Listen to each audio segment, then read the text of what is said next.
Hello everyone, this is me Sakiya here. मैं आपके लिए लेके आई हूँ एक और रीडिंग जो कि होगी for who ever needs it. Topic reading का रहेगा उन लोगों के लिए जो राइट नाउ नो कांटेक्ट में है अपने पर्सन के साथ और जानना चाहते हैं कि क्या आपका पर्सन आपके बगैर खुश है, हाँ या ना। सो जो भी सिचुएशन है जिसमें आप ये जानना चाहते हो और इन टच नहीं हो, तो उसके लिए ये रीडिंग आप देख सकते हो। चाहे वो ऑलरेडी मूव ऑन कर चुके हैं, चाहे वो सिंगल हैं स्टिल, लेकिन आप जानना चाहते हो कि आपके ना होने से उनकी ज़िंदगी में क्या वो इस सिचुएशन में ना खुश हैं या फिर वो अपनी ज़िंदगी में मस्त हैं।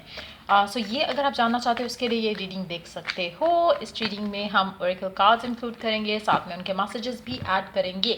So stay tune. और रीडिंग शुरू करने से पहले रिमाइंड करवाऊंगी कि ये एक जनरल रीड है, सबके साथ मैच कर भी सकती है और नहीं भी। सो जो बातें, जो मैसेजेस आपके लाइफ में आपकी सिचुएशन से मैच करते हैं, आप उन मैसेजेस को पिक करो और बाकी सबको छोड़ दो। अगर आप पर्सनल रीडिंग्स चाहते हो, पेपॉल से या इजी पैसे से पेमेंट कर सकते हो। सिर्फ तभी रीच आउट करो ताकि आपका भी टाइम वेस्ट नहीं हो और मेरा भी। सो लेट्स सी कि क्या आपका पर्सन आपके बगैर खुश है, हाँ या ना। टू ऑफ सोल्स का कार्ड आया था। मुझे लगता है कि कभी कभी वो शायद आपके बारे में कुछ सोचते हुए कुछ डिसीजन लेना चाहते हैं बट ले नहीं पाते। It's more of that energy जहाँ पे आपको दिल से पता है कि आपके लिए क्या करना सही है, लेकिन फिर भी आप वो एक्शन जो है वो नहीं लेते हो। सो हो सकता है कि वो चाहते हो कि आपसे बात हो उनकी, या वो आपको कांटेक्ट करें देन, लेकिन 6 ऑफ कप्स का कार्ड है यहाँ पर। सो मुझे लगता है कि हो सकता है कि वो कभी कभी आपको मिस करते हो, आपके बारे में सोचते हो और लेकिन फिर उनको लगता हो कि शायद ये कनेक्शन कभी वर्कआउट नहीं कर पाएगा, तो इट्स बेटर कि हम बात ना ही करें तो अच्छा है। सो वो सिचुएशन भी हो सकती है कुछ लोगों के लिए। लेकिन यस, लेट्स कंटिन्यू शफलिंग और देखते हैं कि क्या वो आपके बगैर खुश हैं। क्या ये पर्सन जिसके लिए भी आप ये रीडिंग देख रहे हो, क्या वो आपके बगैर खुश हैं, हाँ या ना। थ्री ऑफ सोल्स डेफिनेटली खुश नहीं है, लेकिन इसमें बहुत सारी चीज़ें ऐसी हैं आपके कनेक्शन में जो कि आप दोनों ने ओपनली शेयर नहीं की हैं।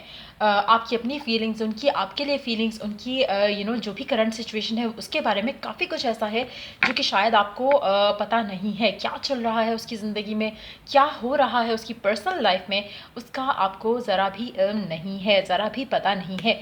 सो मुझे लगता है कि डेफिनेटली वो खुश नहीं है, लेकिन उसमें रीज़न खाली आप नहीं हो या सिर्फ आप उसका रीज़न नहीं हो। उनकी अपनी पर्सनल लाइफ भी शायद इतनी अच्छी नहीं चल रही है, जहाँ पर एक होता है ना कि आपकी लव लाइफ अच्छी ना चल रही है लेकिन आपकी फैमिली लाइफ या वर्क लाइफ बहुत अच्छी चल रही हो। सो मुझे लग रहा है कि जिस तरह की नाखुश ज़िंदगी है आपके पर्सन की राइट नाउ, उसमें कुछ और भी है जो कि इसमें उसकी ज़िंदगी का एक टफ साइकिल के जैसे लग रहा हो उसको। जिसमें लव लाइफ तो छोड़ो, लेकिन एक बाकी ज़िंदगी में भी एक सुकून, एक इत्मीनान जो है वो शायद मिसिंग है, जिसके बारे में आपको अंदाज़ा नहीं है कि क्या चल रहा है उसकी अपनी पर्सनल लाइफ में। Let's see more cards here. S of wands,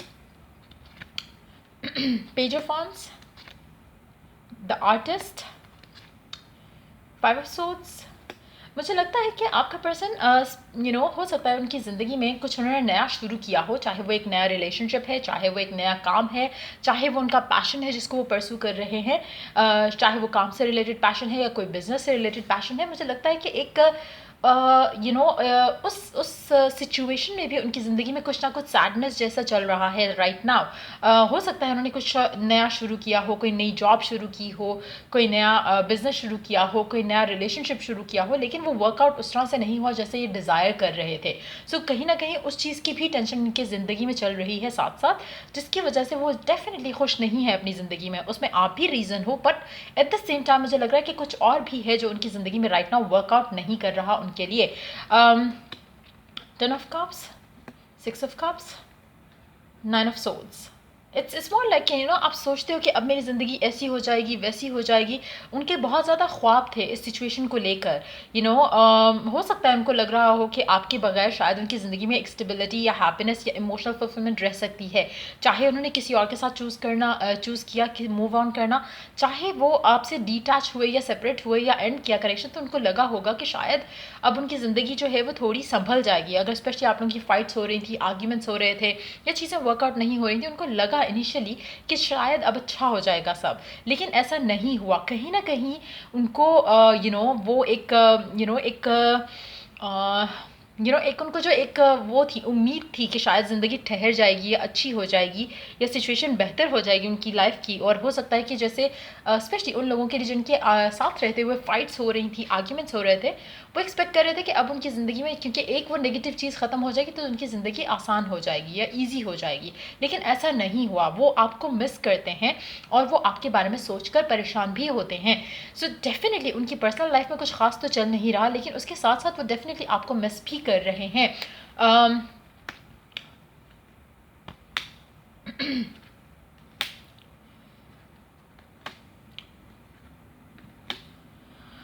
हाँ, मुझे लगता है कि आपके कनेक्शन में इस इंसान के साथ जो भी सिचुएशन रही है उसमें लोगों का इन्फ्लुएंस बहुत ज़्यादा रहा है, चाहे वो आपके एंड से था, चाहे वो आपके पर्सन के एंड से था, चाहे उसकी फैमिली थी या फिर उसके काम के लोग थे। क्योंकि कहीं ना कहीं ऐसी सिचुएशन है जहाँ पर इन्फ्लुएंस जो है वो दूसरे लोगों की तरफ से आया, जिसकी वजह से आपका कनेक्शन जो है अफेक्ट हुआ है इन अ नेगेटिव वे। अगर शायद बात सिर्फ आप दोनों की होती तो चीज़ें इतनी बुरीली बैडली अफेक्ट नहीं, बुरीली अफेक्ट नहीं होती। तो मुझे लगता है कि शायद ये भी पॉसिबिलिटी है कि आपके पर्सन और आपके दरम्यान में कोई चीज़, कोई पर्सन, कोई सिचुएशन आई हो जिसके बाद आप लोगों का कनेक्शन जो है उस चीज़ को एक रफ पैच आया, लेकिन उसमें आपका कनेक्शन जो है वो स्ट्रांग इतना नहीं था कि वो सस्टेन कर पाता, वो चल पाता उस सिचुएशन में। कुछ टफ सिचुएशंस क्रिएट हुई हैं जिसकी वजह से कनेक्शन एंड हुआ है। लेकिन आपका पर्सन आपको मिस करता है, वो डेफिनेटली आपको मिस करता है। लेकिन अगेन अगर बात करें कि क्या वो आपके पास वापस आना चाहता है या सोचता है, वो डेफिनेटली सोचता है, लेकिन कंफ्यूज्ड है, इनडिसाइसिव है कि वो वापस आए या कनेक्शन आप लोगों का पैचअप हो सकता है या नहीं हो सकता उस चीज़ को भी लेकर। और अदरवाइज भी मुझे लगता है उसको कभी कभी लगता है कि शायद आपका साथ उसकी ज़िंदगी में शायद बेहतर था उसके लिए एज़ कम्पेयर टू वट जो उसकी ज़िंदगी में है राइट नाउ। लेट्स सी किस चीज़ को लेकर इनडिसाइसिव है। अच्छा, वाओ, मुझे लगता है कि आपके पर्सन के दिल में आपके लिए बहुत ज़्यादा प्यार है, but at the same time वो एक्शन लेने से डरते हैं आपकी तरफ। उनको लगता है कि शायद ये एक मोमेंटरीली फीलिंग है जो उनको फील हो रही है आपके बगैर, क्या ये सही रहेगा, ऐसा अगर हम बात करें या अगर मैं अपना फीलिंग्स एक्सप्रेस करूँ, क्या ये सही रहेगा। तो उस चीज़ को लेकर वो कंफ्यूज हो जाते हैं।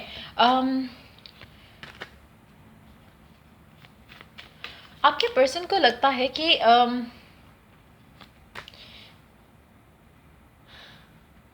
कभी कभी उसको लगता है कि छोड़ देना, आगे बढ़ जाना सही है, लेकिन कभी कभी उसको लगता है कि नहीं, मैं आपके बगैर शायद उस तरह से कभी खुश नहीं रह सकूँगा।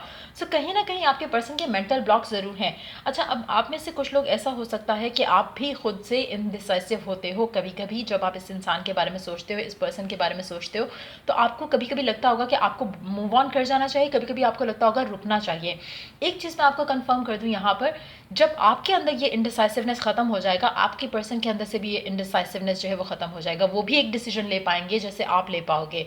सो बहुत ज़रूरी है उस इंसान को भी फ़िलहाल साइड पे रखते हुए अपना एक डिसीजन बनाओ कि क्या आपके पास अगर अपॉर्चुनिटी हो, पॉसिबिलिटी हो, आप इस इंसान से रिकनसाइल करना चाहोगे।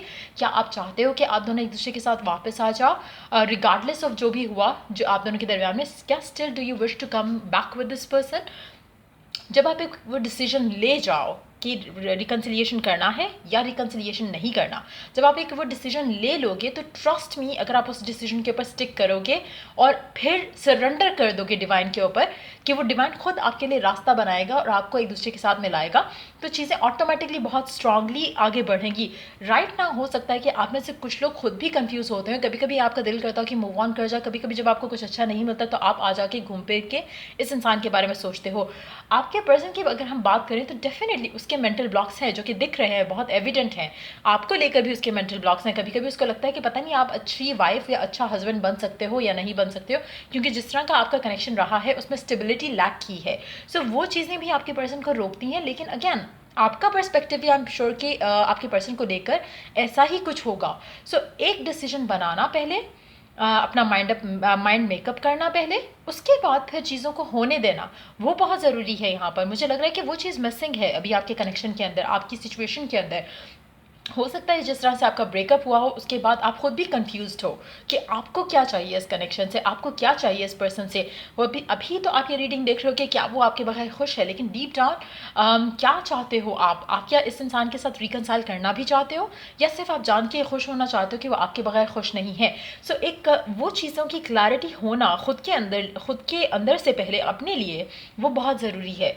मुझे लगता है कि मेजॉरिटी लोगों के लिए लव लाइफ आपकी इस इंसान के साथ आगे इसलिए भी नहीं बढ़ रही क्योंकि आप खुद भी इंडिसाइसिव हो, इसीलिए आपका पर्सन उस चीज़ को मिरर कर रहा है। जैसे आप इंडिसाइसिव होते हो, कभी कुछ अच्छा सोचते हो तो आपका दिल करता है रिकनसाइल कर लो, कभी कुछ बुरा जहन में आता है तो आप सोचते हो कि नहीं लेट इट बी। सो वो चीज़ सिचुएशन आपके पर्सन के एंड से भी शायद उसी तरह से है। जब आप एक डिसीजन बना लोगे कि यस आपको यही पर्सन चाहिए, and then you let go of the idea कि कैसे होगा कब होगा, और बिलीव करो, सरेंडर करो डिवाइन पे, तो चीज़ें स्मूथली आगे बढ़ सकेंगी। सो लेट्स सी कि आपका पर्सन आपसे क्या कहना चाहता है। क्या मैसेज है आपके पर्सन के आपके लिए। Okay, we do have two cards. Being apart has been difficult but life changing for me. I value you more. आपका पर्सन कहना चाहता है कि आपसे दूर रहना was the difficult phase, लेकिन अब वो आपको और ज़्यादा वैल्यू करता है पहले से।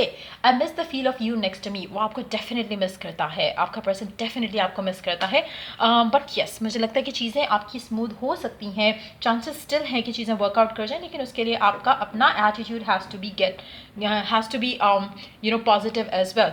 लेट्स सी कि आपको क्या करना चाहिए ताकि आप दोनों का पैचअप हो सके। अगर वो लोग जो पैचअप करना चाहते हैं इस इंसान के साथ, किन चीज़ों के ऊपर आपको काम करने की ज़रूरत है, क्या करने की ज़रूरत है ताकि आपका सिचुएशन आपके पर्सन के साथ बेहतर हो सके।